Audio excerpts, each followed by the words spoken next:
What's interesting about CISA is that it's a part of the Department of Homeland Security, but it's supposed to protect our nation's infrastructure from terror attacks.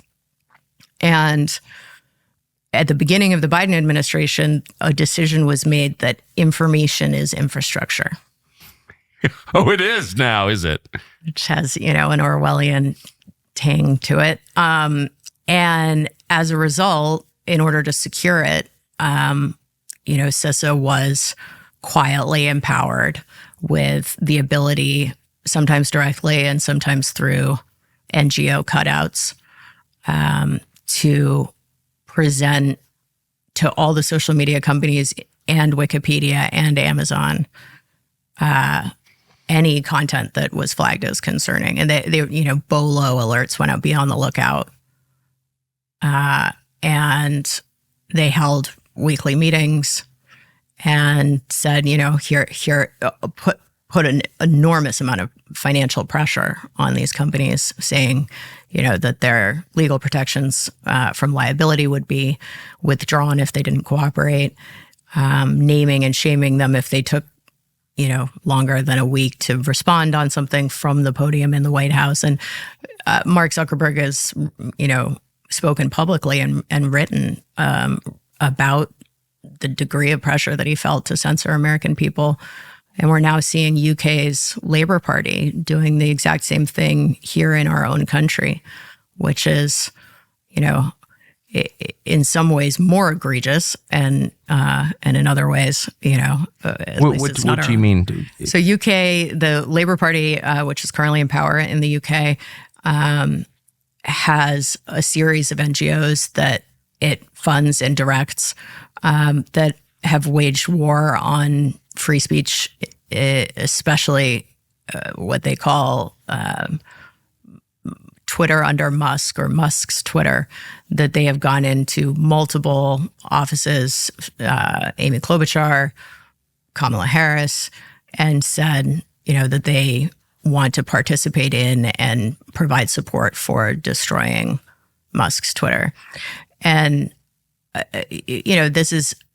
Wait, they would be the dreaded foreign actor interfering in our democracy, correct? That we're always hearing so much about. It turns out to be the Brits. Turns out to be the Brits, and many others, right? But nobody's fighting them because Labor has just sent, I think 30 people over to campaign for Kamala Harris. Is that legal? That seems like foreign interference in our evidently their approach is that as long as you're not donating money, as if you're out on the campaign trail volunteering, that it's legal. But, certainly unwise, in my opinion, because, if President Trump wins this election, which he's looking very likely to do right now, it's an improper way to conduct foreign relations, right? You don't go to another country and campaign for a particular candidate for office. Yeah, or try and shut down their most basic rights. I mean, the First Amendment, as everybody always says, it's first for a reason. The Constitution, was written a decade later, but largely in response to our secession from Great Britain, to come and to meddle with that Constitution in our own country. And of course, this follows suit with some of the challenges that we're seeing free speech face in the United Kingdom, where people are being thrown in prison for 10 months, for 2 years, and so forth for social media posts. For talking. Yeah. You're half English. You were educated heavily in England. I love England. And by the way, that does not reflect England or Great Britain. It is a very small group of leaders there who have aligned themselves with a very small group of leaders here, in the same way that censorship and undermining the Constitution does not reflect the American people, and yet our leaders persist in doing it. So, are you surprised as you look across and see what's happening there?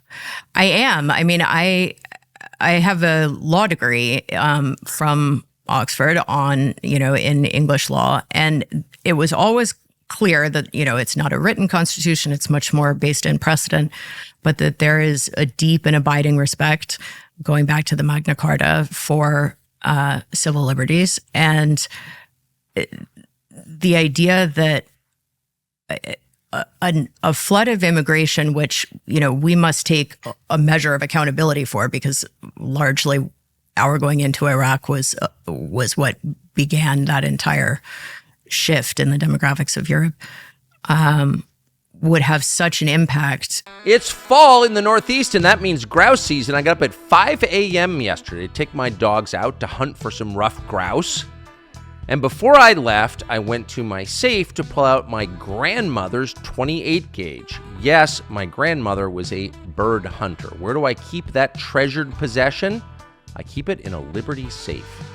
For over 35 years, hunters have trusted Liberty safes to keep their firearms safe and secure, and we do to this day in my house. Liberty safes are made by American craftsmen right here in the United States. It's a product we believe in. It is a product you use to hide and protect the things you care about most, the things you would least like to see stolen. So as a special deal for all of you who hunt out there, Liberty is offering an exclusive promotion for our viewers for the month of October. Go to libertysafe.com/Tucker and place one of their best-selling safes in your cart. Use the promo code Tucker at checkout for a great discount. That's libertysafe.com/Tucker, promo code Tucker at checkout for a special deal in October, which, by the way, is bird hunting month. With Liberty Safe, you are always protected. Wait, can I just ask you to pause? Our going into Iraq is what set off the demographic shift in Europe. Yeah. That's, of course, true, beyond debate, but I think it's underappreciated. Oh, yeah. We broke the world I used to say we broke the world for 20 years, but here we are. And I think, the ramifications we're continuing to deal with. And they compound, because as a result of that, we have Brexit, we have many of the pressures that have led to the Ukraine war. And as a result of that, we're facing, I think, really unprecedented dangers in this country that are also greatly underappreciated.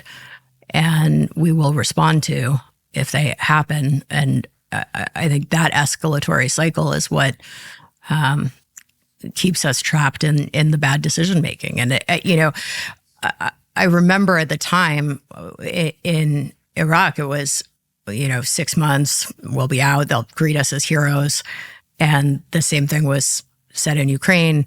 And we find ourselves in these quagmires without realizing that, yes, there's a body count, and by the way, that is generally largely lied about and hidden. Oh, for sure. But then there's this vastly higher body count of those whose lives have been uprooted and who have either died early as a result of, migration or deaths of despair. This is the same with lockdowns. And those numbers are incredibly hard to ever even peg down. And when you look at the millions and millions displaced, Brown University pegs the global war on terrorism as having killed or led to the deaths of 800,000 civilians. And that goes so far beyond what the U.S. will speak to. And then those that were forced to migrate are in the many millions. And when you take homogenous, Europe is balkanized, but each element there is accustomed to being very homogenous. And those are the indigenous populations of the continent. Right. And when I was at Georgetown, I did my master's at the School of Foreign Service there, and the focus of my thesis was trying to get very quantitative about predicting terrorism, because at the time it was a very squishy subject. It was post 9/11, and it was mostly qualitative the way people were describing it. And one of the closest corollaries that I could find to being predictive was the ratio between hookah bars and madrasas, but not just the ratio, the rate at which it changed.